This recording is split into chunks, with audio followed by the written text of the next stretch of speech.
It's Wednesday, June 19th. Here's what's coming up on the mayor's office. I can't tell you how many times Willie Mays and Willie McCovey would just be chilling in the middle of the locker room at a table or the food room, and I'm like, oh my God, that's Willie Mays and Willie McCovey just hanging out. And I'm in love with the good life. Can't give it up. Make it to the top. Keep climbing. I wanna live it up. The good life. I'm coming up. I'm coming up. The good life. Good life. Oh, good life. Good life. Good life.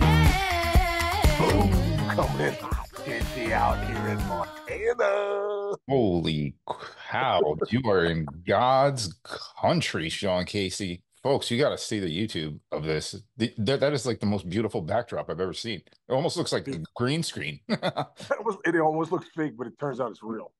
Yeah, it's a Holy white-faced lake, dude. My buddy Charlie Smith, who we're gonna have on tomorrow as a guest, who's a mental performance coach.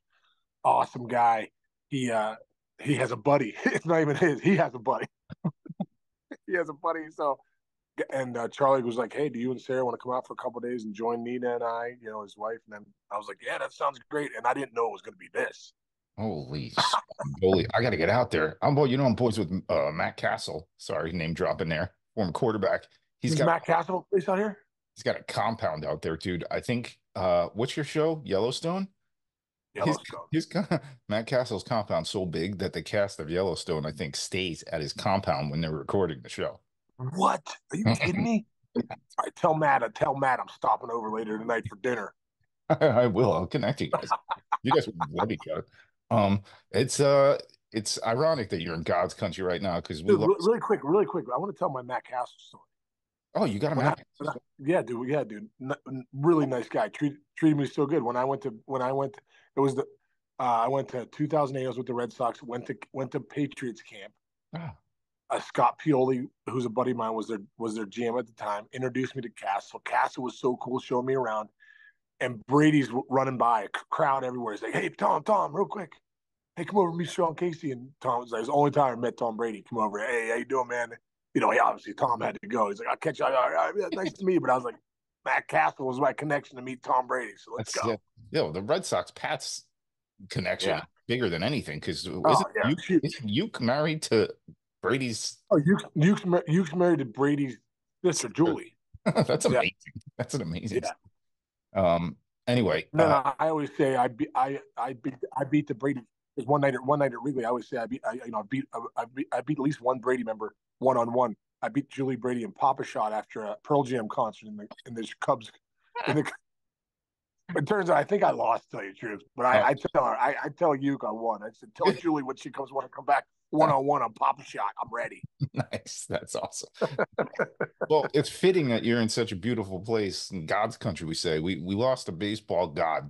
I'll call him that, a baseball god last night, Willie Mays. But it's so great to see. It's a celebration all across baseball, all across sports, all across not sports, just pop culture and everything, because you can just reading everything. And I've been reading stuff all night last night and all this morning of all the stories about people meeting him and watching him, not even meeting him, just even I got to see him play and all that kind of stuff. I mean, there aren't enough words to talk about how much this man meant to this country, honestly, and just the folklore of everything we love about baseball and America and everything like that. Right, Sean? There's so much to unpack here, Chinch. Like, as far as like the icon, and I think like the baseball god now of Willie Mays. I mean, arguably the greatest player of all time. And I just think it's fitting that Major League Baseball is at Rickwood, where the Birmingham Barons played the Negro Leagues, and Willie Mays, I believe that's where the Birmingham Barons played their home games. So Major League Baseball is there this time for one of the first times ever to have a game there, to really look back at the Negro Leagues and be like, this place is historic. Rickwood, this stadium's historic. And this is where Willie Mays started his career. I believe it was the last Negro League game he played there in 1948. I think, pretty sure I have that right. But dude, the history, it's just incredible. It Mm. makes me think back to 2001 when I was with the Reds and we opened up PNC Park. And obviously, Willie Stargell's got a statue out front. The guy's one of the greatest players of all time, legend. Pop Stargell dies that morning. The morning of the opening of PNC Park was almost like, you know, divine energy or God or whatever, just Yeah. passing that torch. I almost felt like this is with Willie Mays. Like Bonds is back. Bonds is his godson. He's back in all the stuff at Rickwood that they're doing on Thursday, but they're doing I believe like an all-star game and all this stuff. Ken Griffey Jr.'s back. Like a lot of the guys that the black players of our generation, you feel like there was a passing of the torch almost from Willie Mays.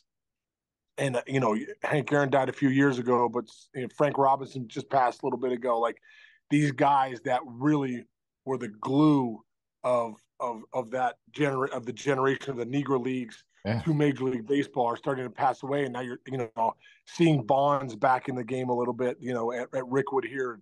Obviously, Junior. I don't know. It's CC and CY, Chris Young and Curtis Granderson. It's just incredible, man. I love it.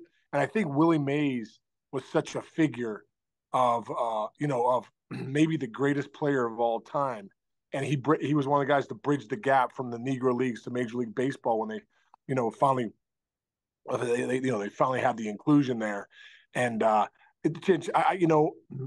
there's certain people that you meet in your life that I've met a lot of cool people, presidents and rock stars and all that stuff. But when you were around Willie Mays, it felt different, dude. I remember I was so glad I played with Junior because everyone wanted to meet Junior. So people would always come in our clubhouse.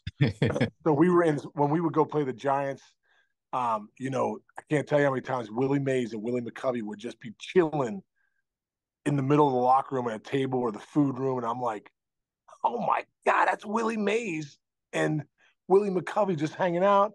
And I remember going to the clubby there saying, hey, any chance, where can I get 2 vintage jerseys, a Willie Mays jersey and a McCovey jersey? Next day, the clubby brought me a Willie Mays, Willie McCovey real jersey. Obviously, I paid for them and everything. And I got Mays and McCovey to sign them. It's like 2 of the coolest pieces that I have in my collection. But like I said, having Willie there, being able to talk to him, this guy was bigger. I think he was bigger than life. I really do. He was bigger than life. And and when you're having songs written after you, say hey, say Willie, all that, he was just an icon of so many generations. And you think back to him, when the New York Giants, back in the day when he's in the streets with the kids playing stickball. So cool. So cool. So yeah. I actually am lucky enough to have a Willie Mays story too. Wait, you froze. Sorry. Go ahead. I'm actually lucky enough to have a Willie Mays story too, which is one of my favorite stories, one of my favorite things that's ever happened to me in my life. So right when we launched MLB Network, if you remember way back, Bob Costas used to do those Studio 42 interviews that were just yeah, Tony Petit and Mark Kayoff and those guys got some of the greatest baseball people in the history of the world to come into Studio 42. And the day Willie was coming, we had a full live studio audience, if you remember back then. And Willie, Harold obviously is super tight with Willie. I mean, like almost like family. And Harold's, who is the greatest guy in the world as well, my dad was coming and he's like, hey, I'm going to have your dad meet Willie. And I was like, holy cow, this is like the greatest moment ever. And we had a little green room that was literally the smallest room. It was right when we started, so we didn't have a full green room yet. And freaking Harold brings Willie into this room and he brings my dad in with him. And he's like, you go get back to work, Chinch. I'm going to hang out with Willie and your dad. And I was like, I can't believe I'm happening. So I go and I'm getting ready. And everybody, and then finally we're coming out, we're getting ready to record the show. And somebody's like, where's Willie? Where's Willie? He's not out there. And I'm like, oh my God, what did my dad do? So I run into the green room and I'm like, Dad, Willie's got to go. Willie's got to go. And Willie turns, they're sitting, just the 2 of them. And Willie turns, he goes, No, I'm not going anywhere. I want to talk to Doc. We're talking about the polo grounds. We're talking about back in the day. And my dad's like, yeah, I'm telling him. He doesn't know the dimensions of the polo grounds. He's wrong. I'm right. And I'm like, Dad, stop telling. I'm like, the guy played center field. I'm like, in the polo grounds. You were like 9. I'm like, let's get out of there. But to this day, it's probably the greatest gift I've ever given my dad was the ability to get him to meet, and not just meet, just BS with Willie Mays. And Willie was just, he was beyond a celebrity. He didn't look at himself as a celebrity. He talked to everybody. I remember, like, he would talk to everybody the way you and me talk every day. It's just one of the greatest people we've ever had on this earth, and one of the greatest baseball players of all time, athletes of all time. I bet he could have played any other sport. He could have been the greatest football player of all time. I bet. Seriously. No, he actually could have, dude. And it's so cool you talk about the polo grounds and your dad. That's a great story, dude. Your dad sitting with Willie Mays. I mean, gosh, what a cool moment that you were able to deliver for him. When you go back to Candlestick when they moved to San Francisco, the first few years of my career, so like I think I played in Candlestick 3 years. And dude, I tell you what, when the ball went up, you're like, I'm in trouble. Like the ball would be swirling in the bay. It was incredible. But if you go back and look at Candlestick at the last few years, they had moved the fences in years earlier. And I remember Will Clark telling me one day, or who told me? One of the players told me, JT Snow was like, see that fence back there? That's where Willie Mays and McCovey and those guys had to hit him, like way back, dude. So you look at his home runs, 660 homers, and you think about some of the dimensions back in the day those guys had to hit in. I bet you if Candlestick's not his home field for a few years there, he's well over 700, 800 home runs. Yeah, good. I honestly think that. But dude, the power speed combo, look, what are his numbers, Chinch? I got him right here. I mean, and looking up Willie. Yeah, I have him up here because I want to talk about him because they're unbelievable. He first of all, he led the league at different points in his career in every single category. So he won a batting title. He won stolen base titles. He had the most triples 3 times. He had 51 homers once. He had led the league in homers 4 times, and which, by the way, everybody that was hitting home runs when he was playing hit like 500-600 homers, and he was beating them, and he was leading the league in homers with them. Runs, hits. He's led the league in everything. And I'll give you one other little perspective on him. What Aaron Judge is doing right now with that OPS, we're talking about OPS. Willie Mays had over 1,000 OPS 1, 2, 3, 4, 5 times in his career. So what you younger fans are seeing Aaron Judge do right now, Willie Mays did that almost every year because the rest of the years they were high 9s, dude. His OPS Yeah. What was his career? What was his career OPS? Career OPS was 940, and don't forget the last 3 years of his career. He probably could have retired. So I would say his OPS, if he had kind of retired at a certain point, probably would have been pushing 1,000 for a career that spanned, how many years did he play? 23. Like 23 years. Wow, 23 years, dude. I got to 12. I'm like, that's it. Yeah, right? Time to go home. Holy cow. I mean, everything. And the thing is, it's the power speed combo. It's again, let's compare. Ellie De La Cruz, we're like, wow, he's got all that power. Wow, he can steal bases. Willie Mays was that, but he was also an average hitter, and he was also the best defensive outfielder. He was. Dude, I'm telling you, it's Bonds. Sorry to say, like at the end of the day, I got to play against Barry Bonds every single day. Barry Bonds to me is the greatest player of all time, and we're saying like Willie Mays, Barry Bonds, and Barry Bonds is Willie Mays' godson, which is incredible. Amazing. Because Barry Bonds' dad, Bobby Bonds, had 300 homers, 300 stolen bases. Dude, one of the only guys in the history. I mean, he could be looking at Cooperstown if they, whatever, just missed it. But when you're talking about Mays the way you are, dude, I mean, that was Bonds. And Bonds did everything better than everybody else. Everything better. He stole bases better than everybody, hit home runs better than everybody. He won batting titles. You know what I mean? Jim Leland said the best defensive left fielder he's ever seen in his life. You know what I mean? This guy did everything. It's funny how close he was to Willie Mays. The apple doesn't fall too far from the tree as far as that goes. So yeah, it's incredible when you look back at Mays. I mean, a lot of people that have played the game say he's the greatest of all time. Yeah, I mean, and if you guys, folks who don't really, especially younger fans who don't know much, probably most younger fans do because my grandfather told me and my father told me and your grandfather told you, your dad and your dad told you and Yeah. we and again in his post playing career he was just as special to all of us because he was such a great person and such a good guy. Yeah. No, So there's no doubt. And I tell you what, Chinch, you also we can't finish this conversation without thinking about the greatest center fielder of all time. When you're thinking about Ken Griffey Jr. You know what I mean? Like, I mean, we're for what Junior did for a 12-year span there, 13-year span there, when before he started getting hurt in Cincinnati. But the years that he did, man, the comparisons were to Mays. yeah, yeah, Oh my God, this is the modern day Willie Mays. This is yeah. this guy's and Griff did everything too. He stole bases. He Oh yeah, played a Gold Glove center field. I hit home runs. The epic way he was driving 150 runs a year. And you've got to give Griff a lot of credit there. All no suspicion of anything too, 100% clean. I know that for a fact. Mhm. Played with him for 7 years, Yep. 6 years. So, man, it's just I think it's more of a celebration of Oh, Willie Mays. 93 years old. Here we are at Rickwood, about to have a celebration these next 3 days, and tomorrow is that game. Almost feel like Willie's like, go get them, boys. yeah, Like, man. I've taken it this far. We all have, and it's time to pass the torch. Yeah, man. And like at the end of the day, man, like you said, Willie Mays touched a lot of people on and off the field with his personality, with the way he was in the community. Just a great, great man. And talk about leaving a legacy. We all think that when we walk away from life, you hope to leave a legacy on whoever, your family, people you've touched, people you've worked with. But Willie Mays left a legacy on generations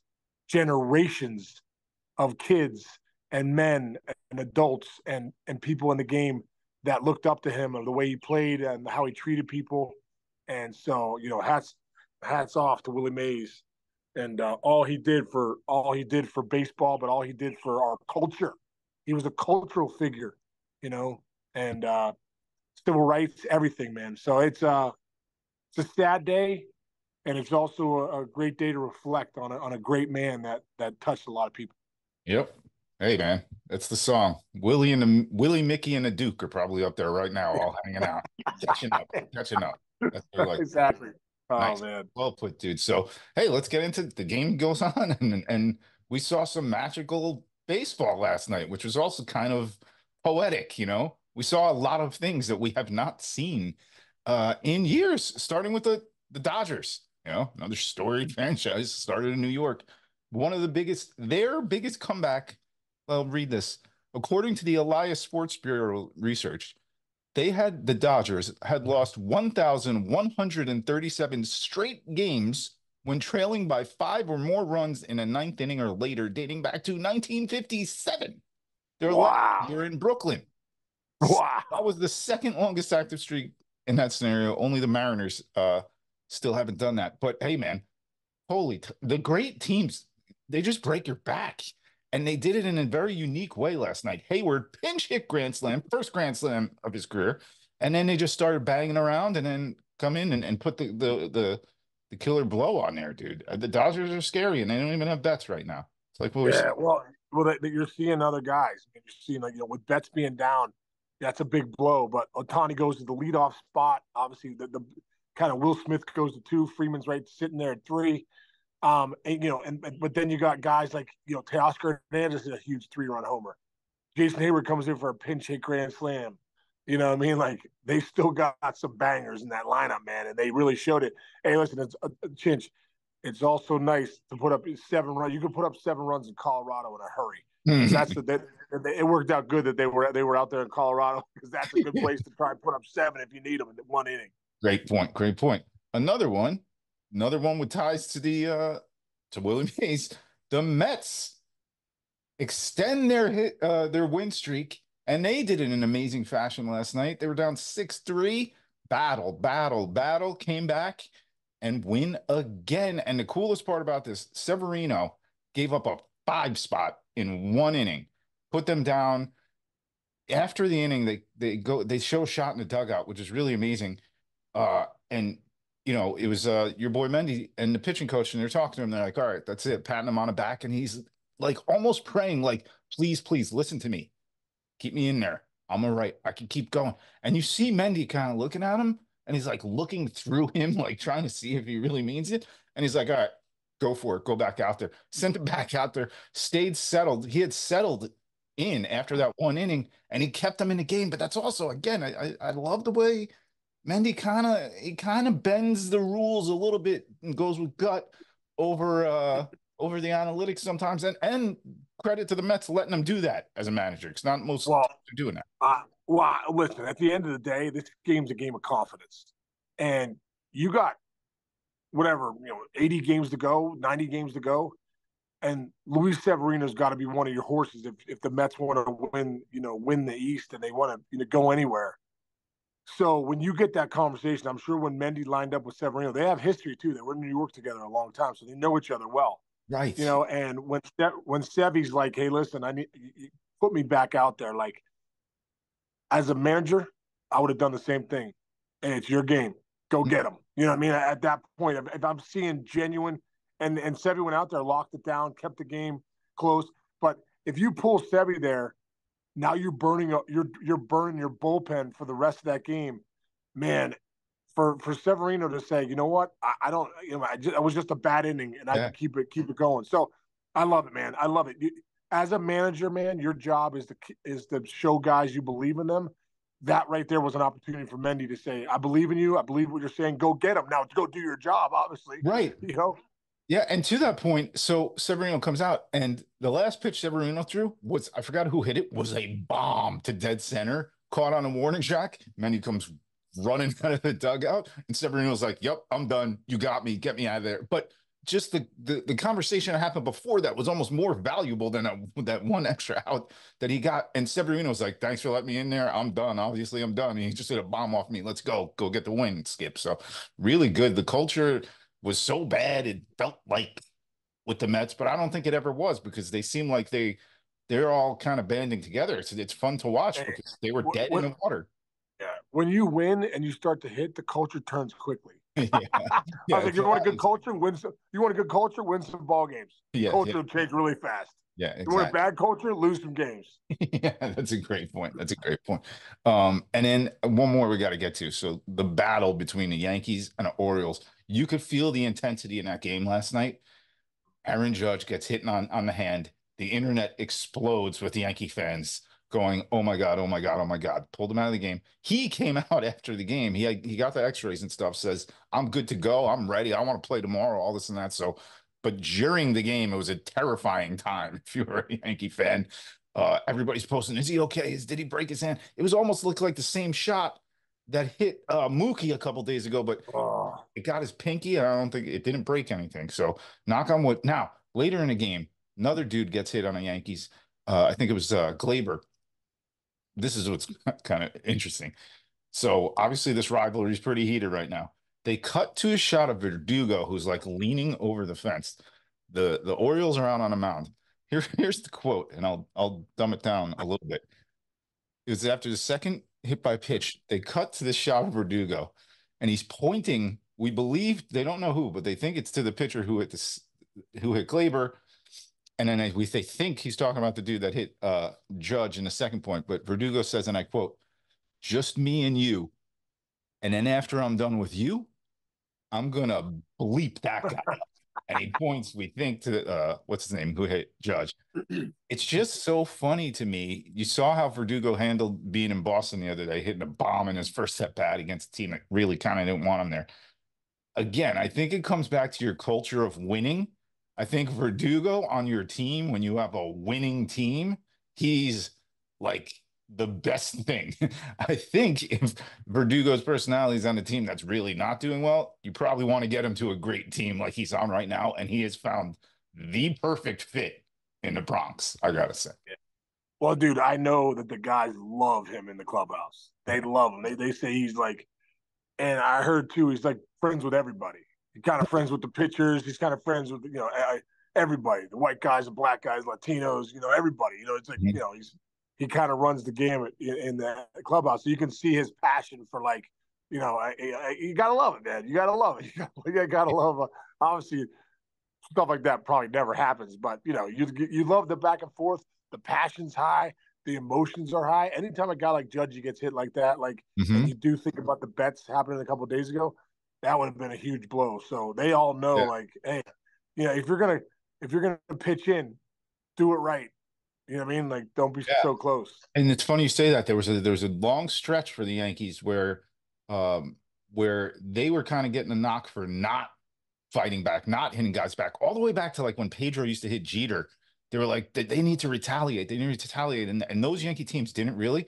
Nestor yesterday went way up and in on some of the big guns for Baltimore. And guess who's starting tonight for the Yankees? Gerrit Cole.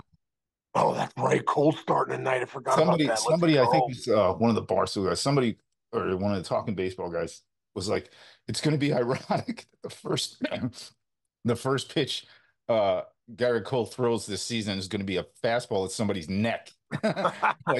So this rivalry is there right now. It might be the best rivalry in the American League East right now. No offense to the Red Sox Yankees, but these are two teams that are going after it. And the Yankees got the win last night. The Orioles are going to come back tonight, and it's a fun battle, dude. If you get that direct TV out there in those mountains, you gotta tune into that one.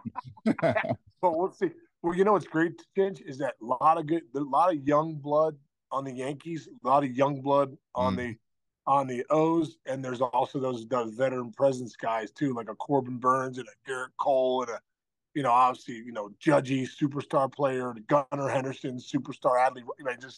You're right. That it's becoming a rivalry, and it's great, man. It's great. When we played in Baltimore last year, you could feel an air from those fans saying, "Oh, we're turning the tides," and the Yankees pretty much have punched back this year, saying, "No, we're the Yankees. Like, we're not going anywhere. Like, we down year last year, we're back. We're ready to brawl." Yeah, must watch tonight. All right, I gotta let you go jump in that water or something or climb that. Dude, I'm actually going in right now. I'm gonna cold plunge. That's my I cold plunge every morning. That was my. I look around. I'm like, where am I gonna cold plunge? I'm like, right there in that Whitefish Lake, dude. It's glacier water, dude. Some glacier water in there. Wow, you can drink 42 degrees. It's 42 degrees out right now out here. And then the water's got it. Yeah, I went in yesterday, dude. It was awesome. You look so relaxed. I'm a little jealous. Dude, it's relaxing. Dude, there's something about the water. It's so peaceful, right? I agree. So dude, that does look like a green screen. When I'm looking at it, I'm like, it looks absolutely. Yeah, you look like you're at a. Let me just show you the view real quick. Please do. It looks like Bob Ross painted that. R.I.P. Holy. Look at this. Bring it over here. Look at that, dude. Isn't that incredible? This house has 3 chimneys right here. Holy Strumbo. Do you have 3 chimneys in your house? No, I do not. Dude, lock up the hot dogs and the burgers, man. You don't want a Kodiak jumping into that. I don't believe me. Sarah's like, I gotta get the bear spray. We went to Alaska a couple years ago. She's like, hey, do you know where the bear spray is? I was like, why would I know where the bear spray is? Meanwhile, Sarah's like so organized in compartments and everything. I was like, you have to be able to. And she found the bear spray. You found it, right? Oh my she God. Found the bear spray. What do you do? You play dead or you run? You don't run. Sarah. Sarah. Yeah, she's in the audience of one. You got to play dead or you got to fight them, the Bears? Let's not worry about that. Just stay away from the Bears. No, it depends. Yeah. No, black bears, you play dead. No, wait. No, black bears, you run at. You're like, roar, and he takes off. I dare you to try. And then the brown bears, you're like, no, it's not a good thing. Still and big with a brown bear? Okay, Sarah says still and big with a brown bear. Okay, still and big. All right, I'll remember that. All right, dude, have a blast. Yeah. All right, Chinchy, bro. Love you, man. And everyone out there, thanks for listening. Check out the YouTube if you can. This is a pretty cool site. Pretty cool site to see. All right, man. I'll catch you tomorrow. Charlie Smith joining us tomorrow. Let's go. Buddy, mental performance coach. Awesome, dude. The reason I'm in Montana. See you tomorrow, bro. Love you, man.